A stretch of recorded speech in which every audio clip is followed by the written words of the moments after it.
Reaching the end of his life, an elderly Hajime Kashimo was presented with a choice. Kenjaku offered him a path into the future. By becoming a cursed object, Kashimo could reincarnate centuries later and challenge the King of Curses personally. But before that choice was made, Kenjaku mentioned another name, Ryu Ishigori, a sorcerer said to possess the highest curse energy output ever recorded. Kashimo wasn't convinced. Rumors were cheap. Every era exaggerated its strongest warriors, and Kashimo had spent his entire life searching for someone capable of satisfying him in battle, only to be disappointed time and time again. Even if the rumors were true, there was another problem. Ryu lived far away, and Kashimo was already an old man standing at death's door. The journey alone would have been long and grueling. There was no guarantee he'd even survive the trip, let alone find the battle he was looking for at the end of it. Why abandon the certainty of Sukuna for a rumor? So he chose the future. He chose the promise of fighting the strongest sorcerer in history over chasing a legend he wasn't even sure existed. But what if he didn't? What if, before staking everything on Sukuna, Kashimo decided to test the rumor for himself? Though both men lived during the Edo period and would later reincarnate in the Culling game, they never crossed paths. Their ambitions remained incomplete. Ryu spent his life searching for a final opponent capable of satisfying his endless hunger. Kashimo spent his searching for someone strong enough to give meaning to his death. Today, we're changing that. Hajime Kashimo versus Ryu Ishigori. The god of lightning versus the veritable cannon. The battle between Edo period's finest. During his original lifetime, Ryu never found complete satisfaction. He fought strong opponents, married the woman he loved, and yet the insatiable hunger inside remained. What he wanted was dessert, one final opponent capable of fully satisfying him. And fittingly, everything about Ryu is excessive. His curse energy is explosive, his reinforcement is overwhelming, his strikes carry absurd weight, and his curse technique can erase entire city blocks in a single blast. But Ryu's greatest strength is not simply high output, but his weaponized use of reinforcement. Ryu's output increases his power while simultaneously empowering every aspect of his physical combat. Every strike is backed by curse energy released at a level most sorcerers simply cannot sustain. Rather than relying on complex conditions or elaborate techniques, Ryu converts raw curse energy into overwhelming destructive force. This is what makes him so dangerous. Ryu is effective at every range. Up close, his reinforcement turns his body into a battering ram. At mid-range, he can continuously pressure opponents with cursed energy blasts. At long range, Granite Blast provides some of the most destructive firepower seen in the Culling game. His curse technique, Curse Energy Discharge, is less a traditional technique and more the externalization of his absurd output. Even after suffering technique burnout from domain expansion, Ryu can continue firing Granite Blast because the technique itself is fundamentally tied to his ability to release cursed energy. And because his output directly fuels his reinforcement, Ryu combines devastating offense with extraordinary durability. Few sorcerers are capable of matching him in physical exchanges, and even fewer possess the firepower necessary to put him down quickly. Against most opponents, Ryu is a walking siege weapon. Where Ryu represents overwhelming force, Kashimo represents inevitability. Hajime Kashimo is one of the most aggressive fighters in the entire series. His curse energy possesses the properties of electricity, leaving Kashimo in a constant state of electrification. By separating the positive and negative charges within his cursed energy, Kashimo can mark opponents through physical contact before charging a lightning bolt directly into the target. And unlike conventional curse techniques, the bolt cannot miss. His combat style is deceptively technical. At first glance he appears to be a straightforward brawler, but in reality every flurry of blows traded is part of a larger setup. Every landed strike establishes electrical charge. Every clash moves the opponent closer to an unavoidable lightning bolt. Kashimo does not care to win through attrition, and accelerates fights towards unavoidable kill states. This is precisely why Kashimo was so lethal against Hakari. Regeneration didn't stop the lightning bolt from landing, and merely allowed Hakari to survive long enough to continue fighting afterwards. Kashimo's fighting style perfectly complements this ability. He wastes no movement, rarely fights defensively, and constantly pressures forward because every successful exchange progresses his win condition by engineering a checkmate scenario. Before discussing Kashimo vs Ryu directly, we first need to establish one of the most misunderstood concepts in Jujutsu Kaisen, cursed energy output. Output refers to how much cursed energy a sorcerer can release at any given moment. Yuta Okkotsu possesses one of the largest cursed energy reserves in the entire series, but even Yuta cannot output the same level of raw cursed energy as Ryu Ishigori. Thinking of cursed energy like water, Yuta possesses an enormous reservoir. Ryu possesses a smaller reservoir, but a far wider pipe. Output determines raw force. Manipulation determines how much of that force is wasted.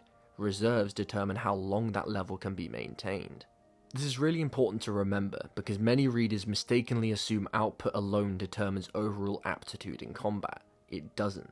Your cursed energy output directly influences the potency of your reinforcement, which is why Ryu's physical attacks are so heavy, and why Granite Blast is so powerful.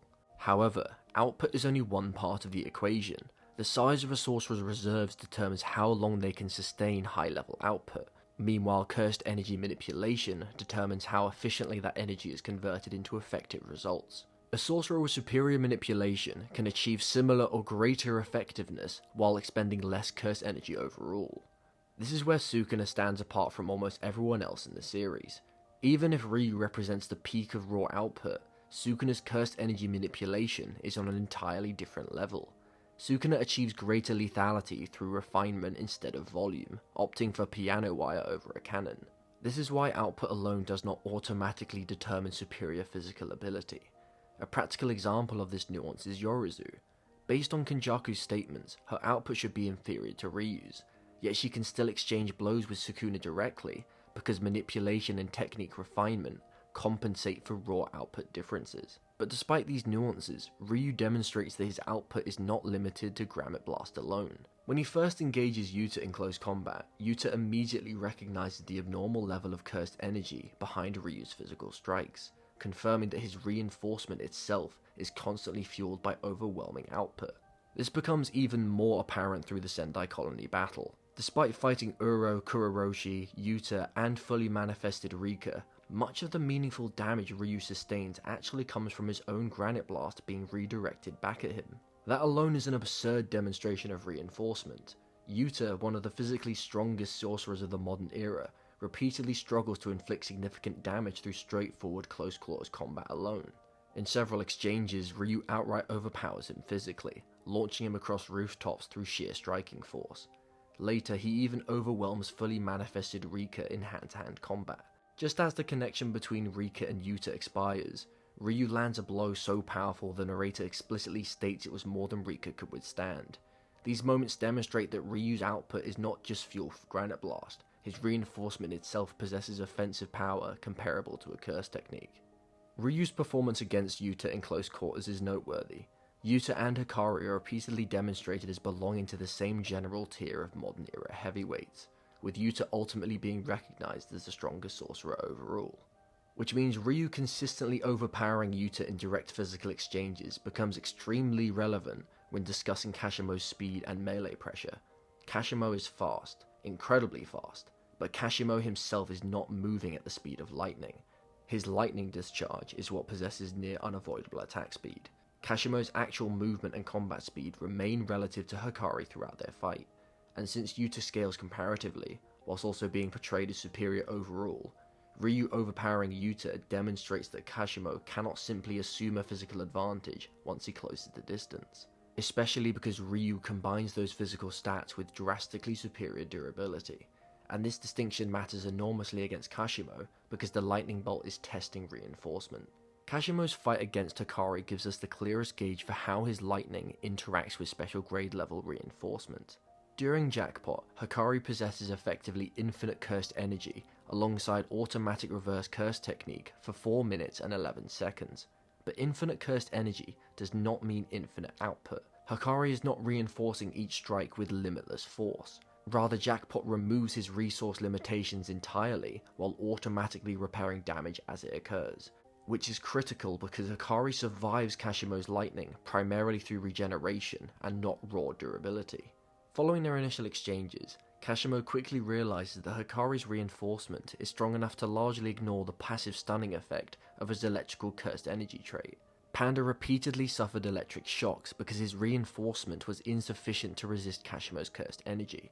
Hakari, meanwhile, only felt a slight tingling sensation. Despite this, Kashimo doesn't immediately overwhelm Hakari in hand-to-hand. Their exchanges remain competitive for extended periods, with Hakari successfully contesting Kashimo in raw hand-to-hand engagements, even while taking accumulating damage. This is important because it establishes a key distinction. Kashimo's cursed energy trait is not an instant win condition in melee. It's a progressive effort that requires repeated successful hits before it becomes a deciding factor in the fight. Hakari's ability to hold his own in close quarters is not a matter of him having superior reinforcement, but rather his ability to sustain tempo through regeneration and continue fighting through harsh conditions that would normally have ended a fight immediately. This also gives us a better idea about Kashimo's combat speed. Despite the overwhelming lethality of Kashimo's lightning discharge, Kashimo himself constantly fights at relative speeds to Hakari throughout the fight. He is not physically moving at lightning speed while in close quarters. His cursed energy trait behaves like electricity, but his actual movement speed still functions within the tier of other top tier sorcerers. Ryu's relevance in this context is not that he shares Hakari's regeneration model, but that he represents a fundamentally higher threshold of reinforcement based endurance. Hakari survives through continuous restoration of damage, whereas Ryu sustains himself through overwhelming output that prevents damage from reaching those critical thresholds in the first place. This means that while Hakari demonstrates Kashimo's inability to instantly overwhelm elite close quarters combatants, Ryu represents a different defensive paradigm entirely, one that doesn't rely on regeneration cycles to remain functional in prolonged exchanges. Ryu is the opposite kind of tank. He lacks reverse curse technique entirely. Yet unlike Hakari, Ryu's reinforcement is naturally monstrous due to his overwhelming output. Hakari survives by healing through lethal damage. Ryu may endure enough of that damage outright to remain standing, and this becomes really important once Kashimo's lightning discharge enters the conversation. Ryu may be capable of surviving a single lightning discharge under optimal reinforcement conditions, but not in any repeatable or reliable sense. Kashimo's attack is not attritional, it is a threshold event that forces a one-time durability check that decides whether the fight continues at all. At long range, the matchup heavily favours Ryu.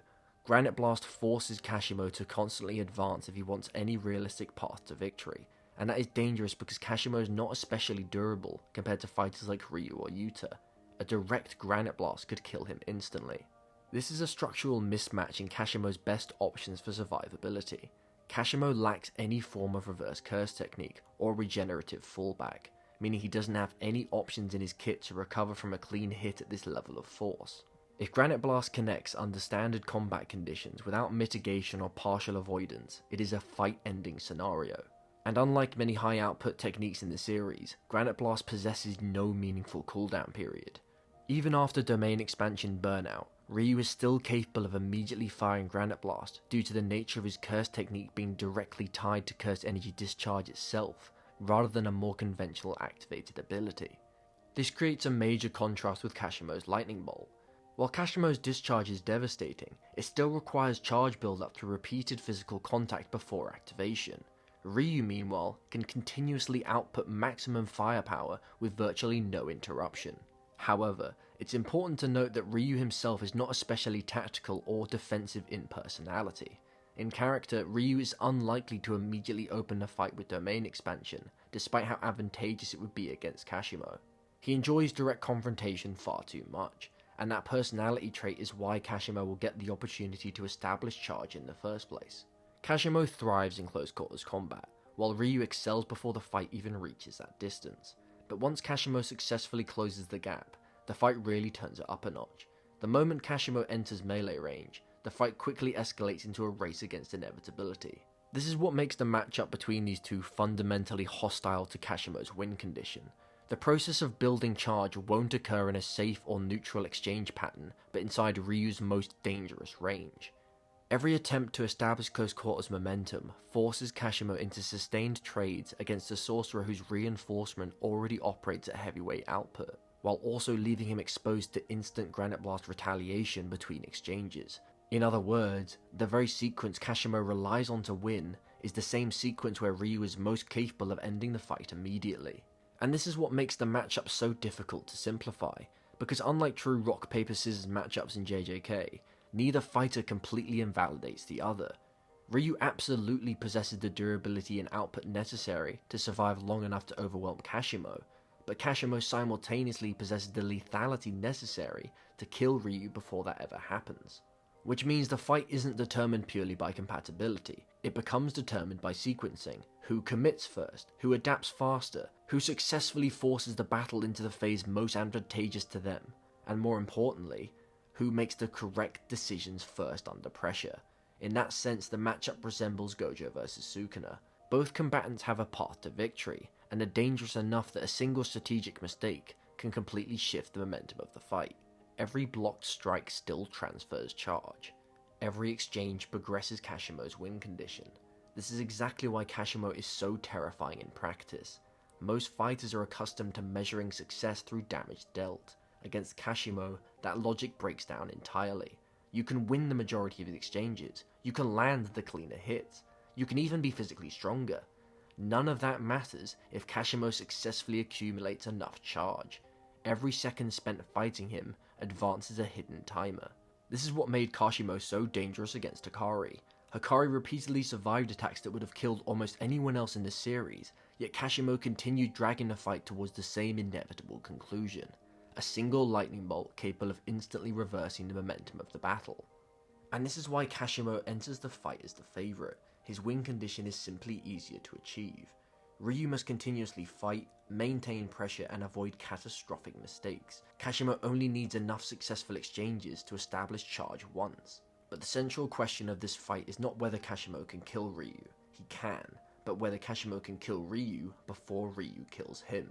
And that distinction is where we'll begin to separate practical probability from theoretical possibility.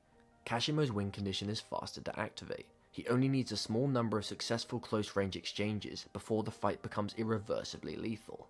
Ryu's win condition, by contrast, requires sustained control of space, consistent output pressure, and enough time to prevent Kashimo from converting early engagements into charge buildup.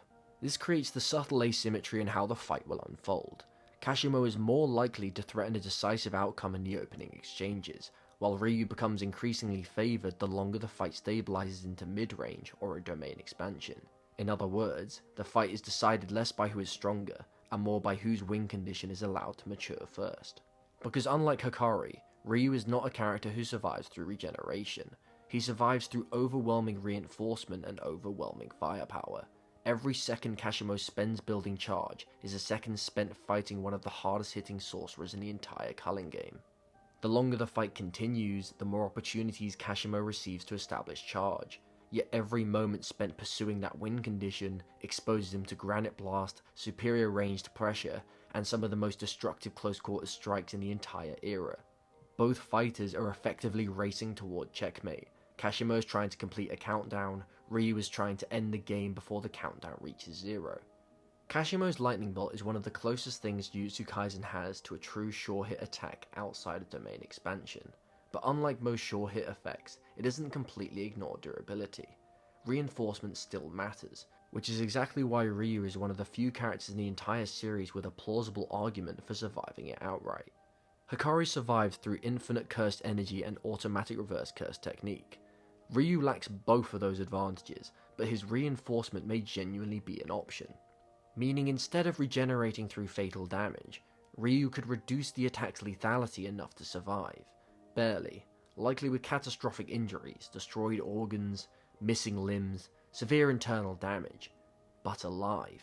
And if Ryu survives that first discharge, the momentum of the fight shifts dramatically in his favour, because Kashimo now has to rebuild electrical charge all over again against one of the tankiest fighters in the entire series, whilst enduring artillery level output the entire time. And unlike Kashimo, Ryu possesses a domain expansion, which is a massive problem. Kashimo's lack of a domain is one of the biggest weaknesses in his arsenal against special grade sorcerers.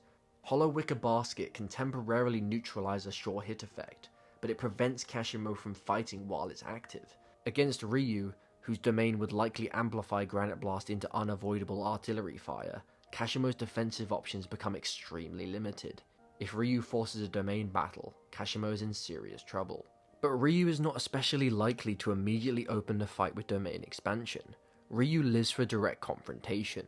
he enjoys testing opponents head-on far too much to instantly default towards the safest possible win condition. And Kashimo is arguably even worse. Kashimo actively seeks overwhelming opponents and only revealed his curse technique against the King of Curses himself. In character, Kashimo would almost certainly attempt to defeat Ryu through base combat first, before resorting to his curse technique. Which means personality and battle philosophy become just as important as raw abilities in determining the outcome of the fight. But as I just alluded to, Kashimo still has an ace up his sleeve, possessing one of the most deadly final trump cards, Mythical Beast Amber. But unlike most curse techniques, MBA is effectively a single-use transformation that destroys Kashimo's body upon activation, and the moment Kashimo activates it, the fight changes entirely. Normally Kashimo would be forced to directly approach through Granite Blast's firing line, but MBA fundamentally alters Kashimo's pressure. The moment the transformation activates, Kashimo gains overwhelming mobility, ranged electromagnetic attacks, destructive sound wave phenomena, and vastly greater battlefield control. For the first time in the matchup, Ryu loses his comfort at mid-range. Even Sukuna, despite being heavily weakened from his fight with Gojo, deals with base Kashimo's first flurry of attacks rather easily. But as soon as Kashimo activates his curse technique, Sukuna takes the transformed Kashimo more seriously. Upon transformation, Kashimo gains access to enhanced agility due to increased electrical activity in the brain, electromagnetic wave attacks capable of vaporizing targets, sound wave attacks tuned to the natural frequency of matter, and vastly increased combat speed and pressure. And just as he did against Hakari, Kashimo successfully builds enough charge against Sukuna to force an unavoidable lightning discharge that Sukuna only escapes through reincarnation. But Mythical Beast Amber introduces an enormous philosophical problem, because in Jujutsu Kaisen, victory is not determined purely by who dies first, it is determined by who remains standing afterwards. As Gojo tells Megami, to die and then win, and dying victoriously, are two completely different things. And that philosophy applies perfectly to Kashimo. Mythical Beast Amber is likely to overwhelm Ryu in physical combat. The transformation drastically improves Kashimo's mobility, offensive pressure, and range lethality to a level Ryu just wouldn't be able to contain. But MBA is ultimately self-destructive. Kashimo is sacrificing his future for that immediate boost in power, which means even if Kashimo succeeds in killing Ryu, the question becomes, does that actually count as victory if Kashimo himself dies moments later? And based on the thematic framework of the series, probably not. In order for Ryu to walk away with a victory, these are his win conditions.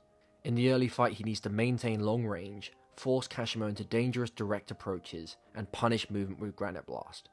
Into the mid-fight, he needs to survive the first lightning discharge, force an attrition battle, and exploit his superior durability and reinforcement. Into the endgame, Ryu would need to activate Domain Expansion, overwhelm Kashimo with guaranteed hit Granite Blast, and outlast Mythical Beast Amber's self-destruction. On the other hand, in order for Kashimo to walk away with victory, in the early fight, Kashimo needs to close the distance immediately and deny repeated Granite Blast usage. Force close quarters combat before the attrition sets in. Into the middle of the fight, he needs to build electrical charge through repeated physical contact before suffering from either Granite Blast or a Domain Expansion. Moving into the endgame options, he could activate Mythical Beast Amber and overwhelm Ryu with better mobility and lethality before the transformation collapses his body. So who actually wins? Honestly, this is one of the rare matchups in Jujutsu Kaisen where both fighters possess completely legitimate paths to victory depending on how the battle unfolds. If Kashimo successfully forces prolonged close quarters combat early on, establishes charge quickly, and lands a lethal lightning discharge before Ryu can fully control the pace of the fight, Kashimo can win through his auto combo into Lightning Bolt setup, especially if Ryu delays Domain Expansion for too long and loses his ability to make hand signs if he's dismembered outright from the discharge.